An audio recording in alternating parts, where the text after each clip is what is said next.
Hey. Hey, hey, welcome back to our Thrive series. If this is your first time catching us, then make sure that you check the hashtag Thrive series to check out the other conversations in this series. My name is Brittany Cole. I'm here with Alicia Reese, and we have been really talking a lot about over the last couple of weeks the power of authentic leadership and how it Mhm. helps you to not only show up and fully and thrive in your career, but also how it helps you to cultivate a culture of learning and development across the organization. And so today we wanted to really talk to leaders, talk to you, whether you are a leader of self, a leader of people, a leader of leaders, or if you are an organizational leader and looking at how you are upskilling and reskilling your people to get them ready for where the business is growing, how you Mhm. can really be strategic about that business growth through intentional learning and development investments. So, Alicia, let's just kick off. Like, how are you feeling today? Like, how are you feeling? If you always love to pull a page from Brene Brown's, if you had to use just two words to describe how you're feeling right now in this moment, what would your two words be? Hopeful and ready. Okay. What about yours? What would your two words be? Yeah, I am feeling encouraged and expected. Yeah, Yes, my you are. I like logged into my I have a mentor that loves sending voice messages. And so I just recently got an iPhone. So we've been in this practice of like whenever she wants to send me a voice message, she'll usually send it in my DMs on Instagram. So like a few minutes Mhm. before we hopped on, I pulled up and I had like four messages from her and she was like, "You were just on my mind." And it was like the perfect encouragement that I needed today. So I'm feeling encouraged, but also expectant about this being a magnificent week. And it has been. Ooh, yes, magnificent week. That's a good adjective.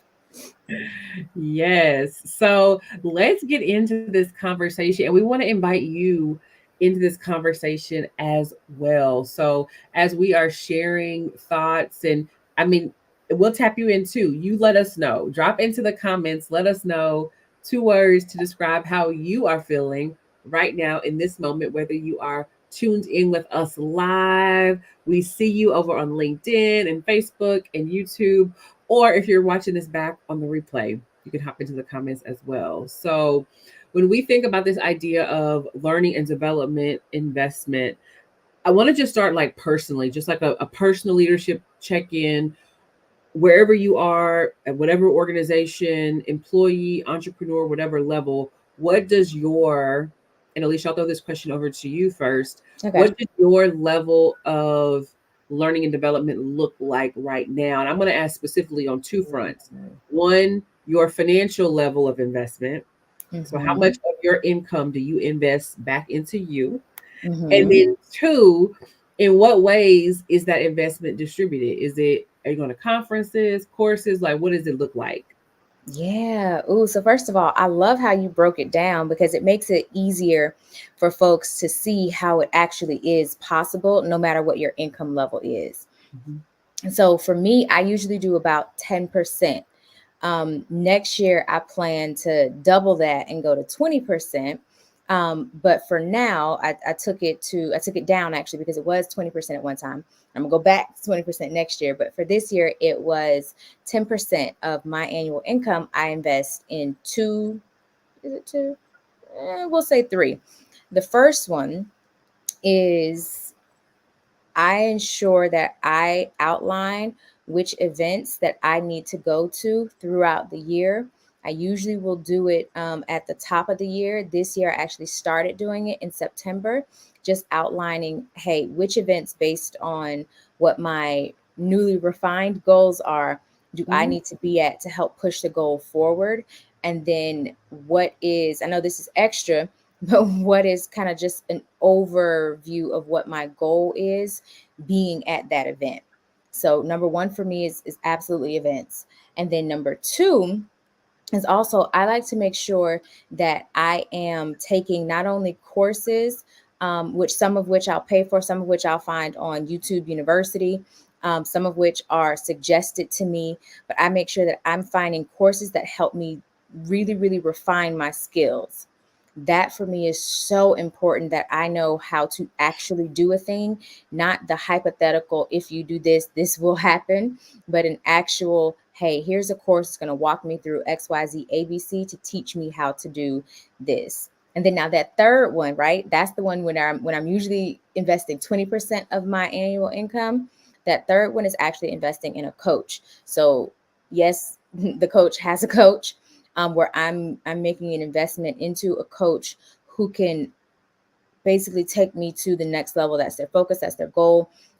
They have proof of concept. They have a clear path that I'm going to follow. And for me, I found so much value in tying those three together. So yeah. Yes, I love that. I was smiling when you said 10% because I always love leaders having that level of intention, like literally looking at your budget, much like you would say, okay, it's common that you often hear financial advisors say, hey, your mortgage, your rent should be anywhere from like 10 to 25% of your take home, right? And it may vary Mm-hmm. depending on your own personal preference. And sometimes when we're looking at, our um, budget spending plan, whatever language you use in that way, right? We leave ourselves out.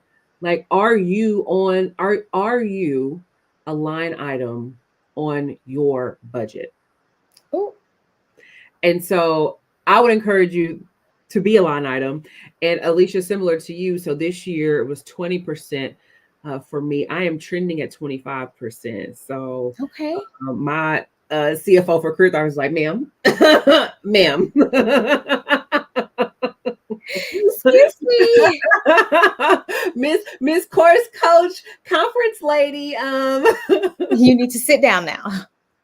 So if you're like me, sometimes you can be like, learner is like my top strength. So if you've ever done, is it learner? No, I think it's my second. I think I'm achiever learner, but it's up there, right? And so I love the process of learning. I love everything about it, everything about it. So Mm-hmm. like, sit me in somebody's whatever, give me a book, like I am ready to roll. So for some of us, Yeah. we have to like, be mindful and maybe scale back a little bit. But I find not enough leaders are intentional in that way. Like I think sometimes we can sometimes as leaders find ourselves feeling like stuck or not knowing what's next or feeling like we're being asked to do things, especially inside of organizations that are out of alignment with what we actually want. And it's like, well, are you intentional in developing towards where you want to go? Do you even know what that is and what it looks like?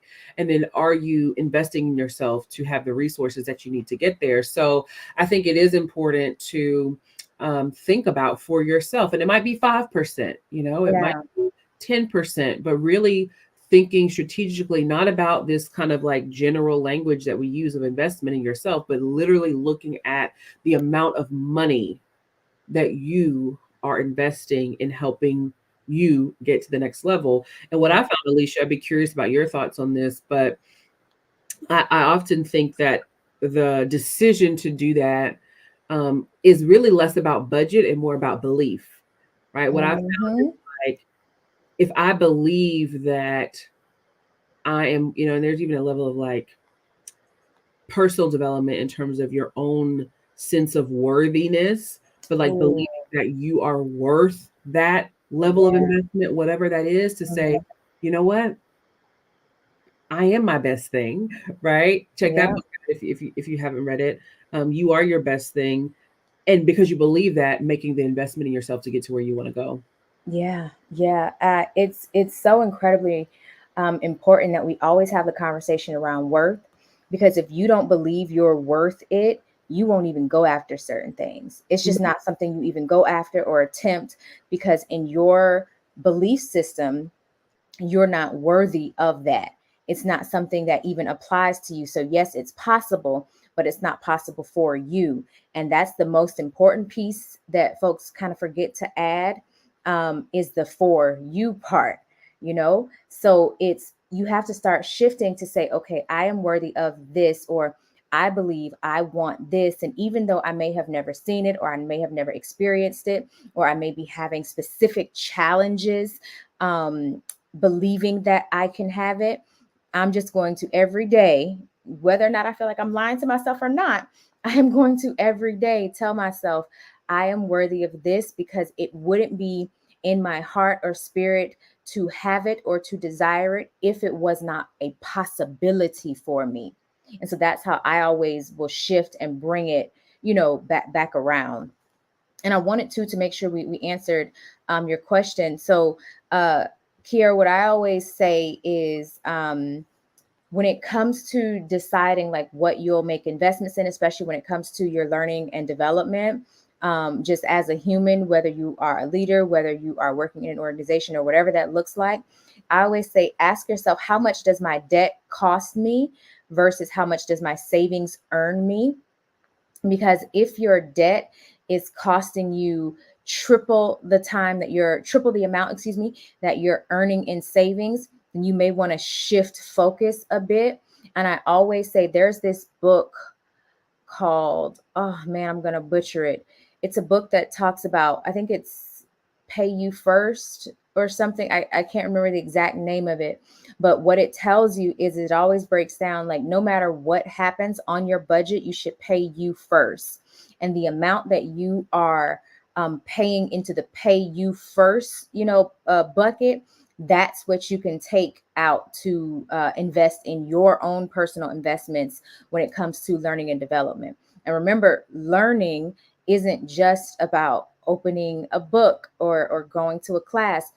In learning, it does include going to events, paying for coaching. That's all a part of learning. So that's my very long answer to your question. Yeah, and that's a great question, because I think so often as leaders, we take that approach, right? We're looking at, well, hey, I need to save. I am also wanting to invest my money, and then I Mhm. also have debt. And so I think you're spot on with asking that question here. We are certainly in that boat of thinking about, how all of this work. I think as leaders, it really boils down to three things, right? And you might add to this list, so let me know what you would add. But I think for me, first, it's about impact. Mhm. What is the impact of the work that I get to do? How am I able to make a more expansive impact? How am I able to serve at the highest level? Then it's about influence, right? So Yep. if I at the scale of the impact that I want to make, what is the level of influence that either I need, or whose influence do I need to tap into to expand the impact that is possible through this work? And then guess what? Both of those things really require income, right? So that third one is certainly a part of, I believe, thriving, in your career. And it is also, too, an indicator of kind of where your purpose lies, especially if Mhm. you're thinking about the work that you're doing, and being compensated equitably, and then also marrying that with, your mission, right? The work Uh-huh. that you really believe that you should be doing. And so I think that's a great question that you bring up, and certainly that focus of paying you first, even with debt, even Yeah. with investments, even with savings allocation, is going to help you to do all of that better. And the last thing that I would add to the income conversation is that at certain points, the paying you first, the investment in you, could be in the realm of your, financial education or financial Yeah. stewardship management. Like, that is also a part of us thriving as leaders, that I think so often we don't focus on, especially in the corporate context. It's like, oh, Mhm. we leave that to chance, or however you handle that in terms of your own personal development. But it is very much a professional skill set. And especially if you aspire to more senior levels of leadership, like having that skill set of understanding um, the whole, financial space, understanding, how to manage a P&L, what that looks like all of those skills, that's also a place where you can be investing in yourself. So don't leave that off the table as you're thinking about, how you're advancing your career. Your knowledge around money certainly matters in terms of your business acumen. Yeah, for sure. That is so incredibly true. Especially to that whole piece. Um, there's this common misconception that women aren't as good at money. And for way too many generations, that has kind of been passed down. And so it's first of all getting over the fear that I can't understand numbers or I can't understand the concept because it's something that's too foreign for me. Like you were saying, that too is a form of investment when it comes to your learning and your development, whether it's your development as a leader or your development as a human or however you want to describe or define it. But take a look, just like how human resource leaders and executives will take a look, or those who are running L&D departments, they will take a look at, okay, what are the skills and talents of the organization, or excuse me, in the organization, and then what does the organization need? Because they're taking a look at, okay, we're wanting to grow in this area this way, and then they create what the plan looks like to bridge the gap. Do the same thing for you as a leader in your own life, because we talked about it on the first one. You are the captain of your ship. So take a look at, hey, where am I currently? Where do I want to go? What do I need to do, or where do I need to make investments, or who do I need to ask to assist me in ensuring I make this investment in whatever it is that I want to bridge that gap? Because if you keep living, time will pass anyway, so you might as well do something with the time that you're given and the time that you have to make sure that you're positioning yourself exactly where you want to be. Yeah. And you bring up a great topic, and I want us to transition here with this focus on the way that organizations value and prioritize learning and development. So let's just kind of start here, Alicia. Like, what trends are you seeing in your work in the L&D space? And then maybe what advice would you share with leaders that are on today that are looking to take their learning and development for their organization to the next level? So the trend that I'm seeing, if I'm keeping it a buck, because we're going into, or because some people, we've taken a look at the numbers and believe, okay, we're going into a more lean time. One of the first things that's taken off of the table is, from what I've seen in this space and time, is DEI investments and learning and development investments. Because from what I've been told, or the conversation that I've had, is it's not the most important when the focus is on income versus outflows. That's what I've been noticing. And also, I believe, just like I believe you should build relationships before you need them, you always have to make sure that you are taking a look at, what am I going to need in the next 12 to 18 months, or in the next 3 years, because of where we're growing and trending? Which employees am I either at risk of, losing, or which team members, like which teams, which departments um, are going to need to up level their skills, or am I going to have to pay more for, or to hire this particular skill set? So does it make more sense for me to, at this person's current rate of pay, invest in their education, see how I can then position them into the position that I'm going to need them to be in, and go from there? But again, I totally get that that takes discussions with your leadership. It takes figuring out, okay, what do these budgets look like when we need to be a little more lean? So that's kind of what I've been seeing. And the conversation, and how I always do it, is you have to understand, when you're speaking with a CEO or a COO, C-suite in general, depending on the role, but usually C-suite in general, there the focus is, how can I reduce expenses, increase the income, increase revenues? In my experience, that's the focus. So if you are speaking towards decreasing some of that revenue with what your needs are, you have to ensure that you are also coupling that conversation with, this is how it's good for our bottom line. If you keep forgetting that piece, you'll continue to be shut down, because you have to also think about that no matter what your role is in the organization. Like, this is how it is still good for business, and this is how it does still positively affect our bottom line, even if it looks like it is initially taking from it or negatively impacting it. Hmm. Yeah, I'm sure many of us that are in the L&D space can relate to that trend.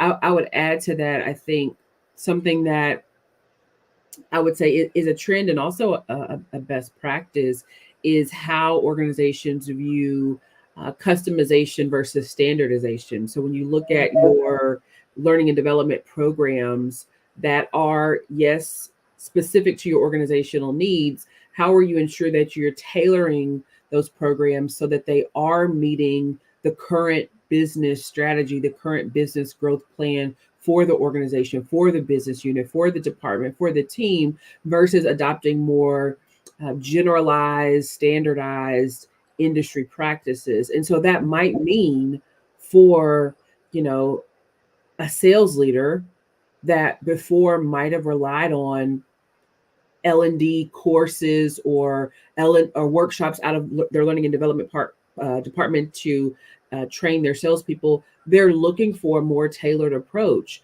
Maybe you're looking for opportunities for your people to attend conferences or attend external workshops that are talking about the impact of artificial intelligence on sales organizations. Maybe your organization isn't yet delivering that type of learning and development, but because you have something that's specialized, that's in alignment with where the business is going, it's a competency that your people need to build. It might mean that there's an opportunity for you to create a more tailored learning and development opportunity with a partner. And so that's one of the things that I've noticed is not only needed, but also it's very helpful. This morning, I was spending some time with Alliance Bernstein. They have a tailored program called Career Catalyst, and the program is specifically for women leaders. It's a very tailored program for VPs that are looking to move up to become SVPs. So even that level of tailoring, where you're saying, hey,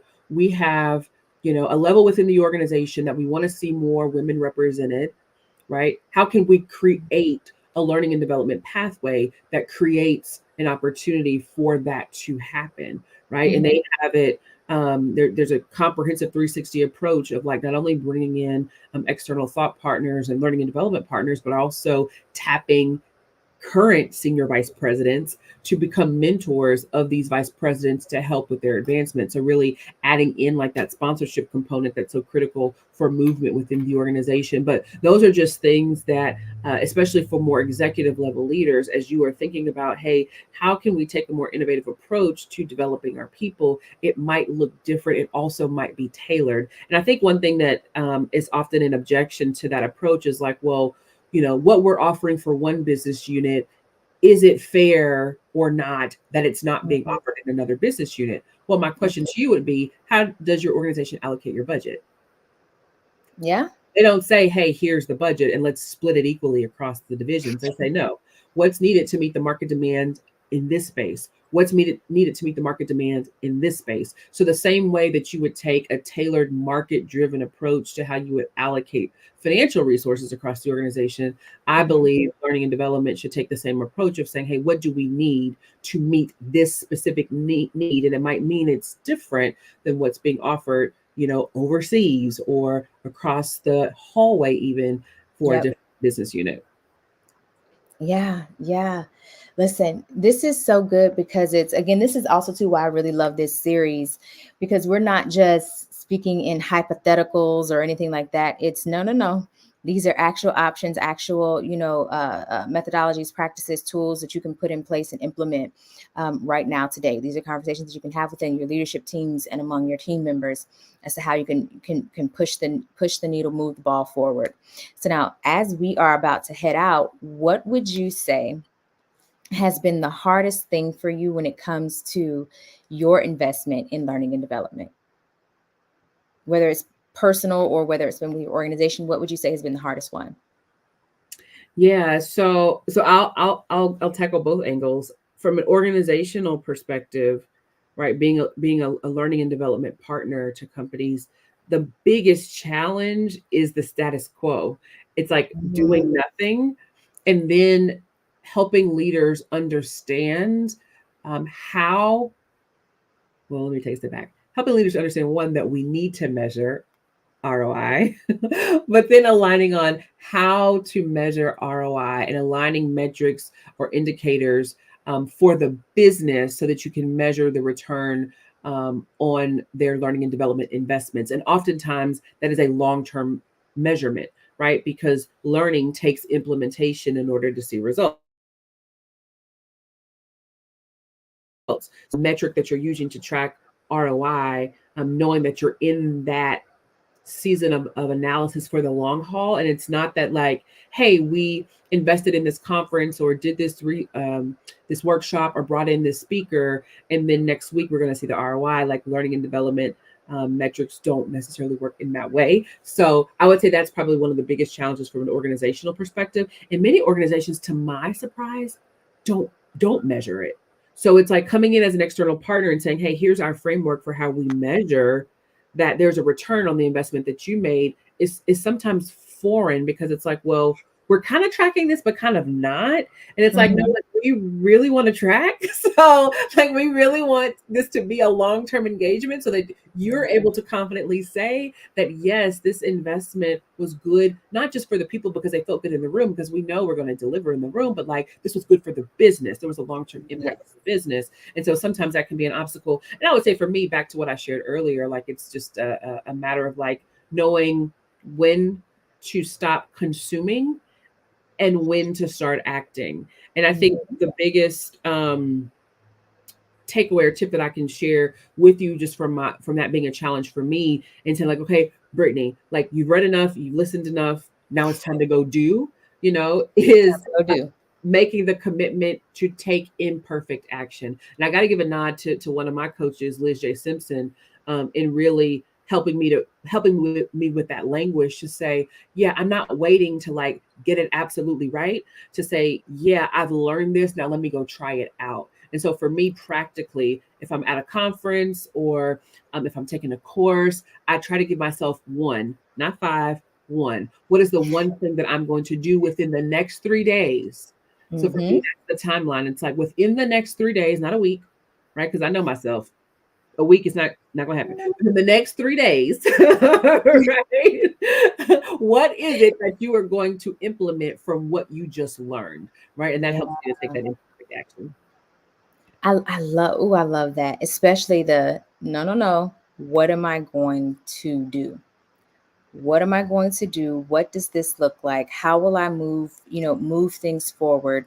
And then to put a time frame on it is so, so very important, because for so many folks, and it's funny, I was at a conference last night, and we I was talking to a gentleman, and he was just sharing how he prefers he prefers to have physical cards. And I was like, well, why do you prefer to have the physical cards? And it's never a oh, you're right, I'm wrong. For me, it's always a let me ask questions to get, the answers that I want to have.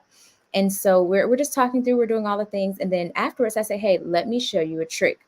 If when you are going to an event, after the event's over, you've done all the things, you got all these cards. Instead of, because so many folks do have now virtual cards and everything else, create some drafts in your email client that says, "Hey, great meeting you at such and such event." Put in there a link to your calendar, whatever your scheduler is, and then send it to them immediately, so that you are maximizing your time and you are again doing things differently that will help you to save and to actually get it done. So it's not just you're just being a collector of things. You're actually taking some action on, okay, I've met these folks, I've done this. And then once you're back at home 3 or 4 days later, you can check and say, okay, I connected with all these people. Now what am I doing? What action am I taking? Because there is a time stamp, because there is something about time that once you get into the movement of things and life start happening, all those little business cards, you got a whole stack of them that you have never reached out to, talk to people or anything. And there is gold in those stacks. There are potential mentors, there are business besties, there are advocates, there are sponsors, there is your next level, there are your partnerships, all within those stacks. So as to, because we're talking about learning and development, develop yourself enough to, okay, I know I'm not so good at following up, let me do it in the moment. Yeah, that is such a gem, and it's a major game changer for building relationships. So I love that. Love that advice. Well, thank y'all so much for joining us. We're so glad Yeah. that you were here with us. And as Jonda mentioned, this will be available on the replay. So if you had to drop at any time, just make sure you save this link. You can come right back to it. I love it. Kiera has some affirmations that she's adding to her list. I am the captain of my ship. And make sure that you check out the book that Alicia dropped. It's called Profit First. Absolutely. That book Hmm. is a major game changer, not only for entrepreneurs, but for business leaders as well to check out. So, any parting words of advice as we wrap up, Alicia? Closing thoughts? My only parting word of advice is anything that you don't measure, you can't grow. So become very intentional about how you are measuring how you are growing. And that's it for me. Good stuff. And difference is just a part of business, right? So Mhm. as we nod in agreement with that, that also includes your people.